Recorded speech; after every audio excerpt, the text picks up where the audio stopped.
Hey friends, since it's the beginning of the school year, I always like to share stories about school and friends and getting started. So today I picked a book that we haven't read before called Rain School. It takes place in Chad, which is a country on the continent of Africa.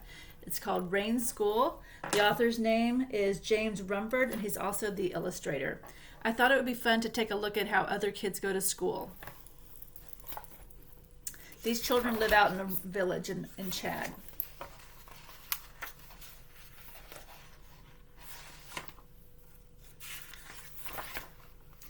In the country of Chad, it's the first day of school. The dry dirt road is filling up with children. Big brothers and big sisters are leading the way.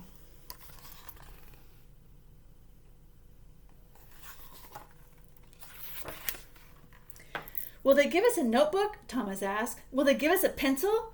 Will I learn to read like you? Stop asking so many questions and keep up, say the big brothers and big sisters.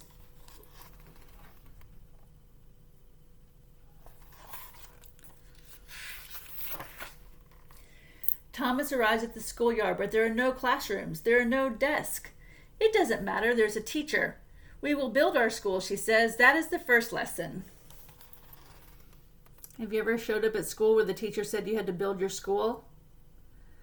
There are all kinds of schools all over the world, and kids are in very different situations, so it's kind of fun to see how your life is compared to theirs. Thomas learns to make mud bricks and dry them in the sun.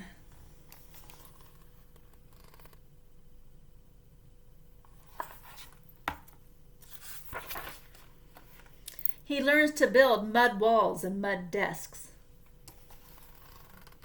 These are actually pretty handy skills to know, how to make bricks and how to build a building.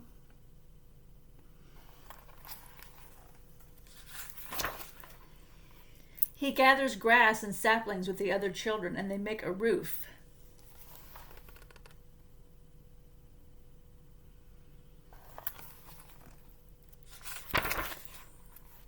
Inside it's cool. It smells of the earth. It smells of the fields ready for planting. Thomas helps bring in little wooden stools. Everyone sits down. This is the moment they've been waiting for. Does this classroom look like your classroom?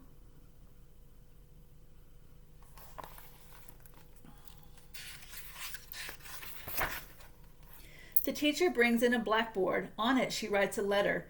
A, says the teacher. A, says Thomas with the other children. The teacher writes the letter with big strokes in the air.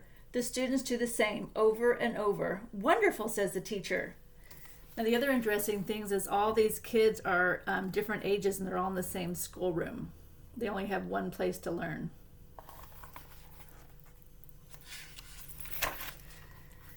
She hands out notebooks and pencils. Page 1, says the teacher. Thomas opens his notebook to the first page and holds his pencil ready and waiting. Now write the letter A. Beautiful, says the teacher as she looks at the student's work.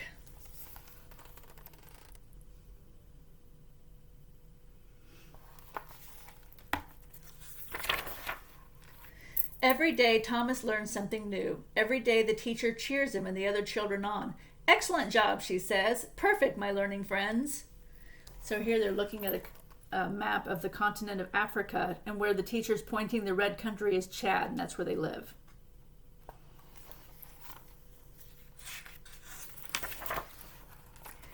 The 9 months of the school year fly by. The last day has come. The students' minds are fat with knowledge, and their notebooks are rumpled from learning. Thomas and the other children call out, "Thank you, teacher." She smiles and says, "Well done, my hard-working friends. See you next year." Thomas and the other children race home.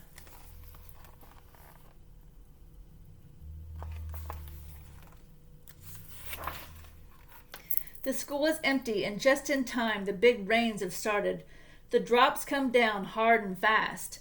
Strong winds tear at the grass roof. The rain finds its way inside. The school's mud walls are soaked and start to slump. The mud desk, too. So now you see why they have to build their school at the beginning of every year. They have these big rains called monsoons that come, and they ruin the school in the summer. And then when school starts, they have to start all over building a brand new school again. Slowly the school disappears until there's almost nothing left. It doesn't matter. The letters have been learned and the knowledge taken away by the children. So now everything they learned is up here.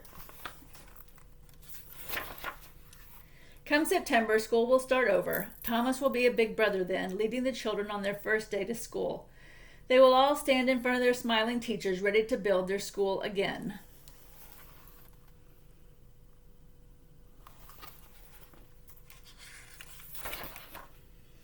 And here's another picture of Chad. It's right here. And this is what it looks like. Chad is actually one of the very poor country in Africa. And they're lucky that they are able to go to school. And it's very special to them. And that's why they're willing to build their school, so they have the opportunity to learn. I really like to learn about people from other cultures and see how kids do things in other parts of the world. I hope you liked it too. And I hope to see you soon. Happy reading.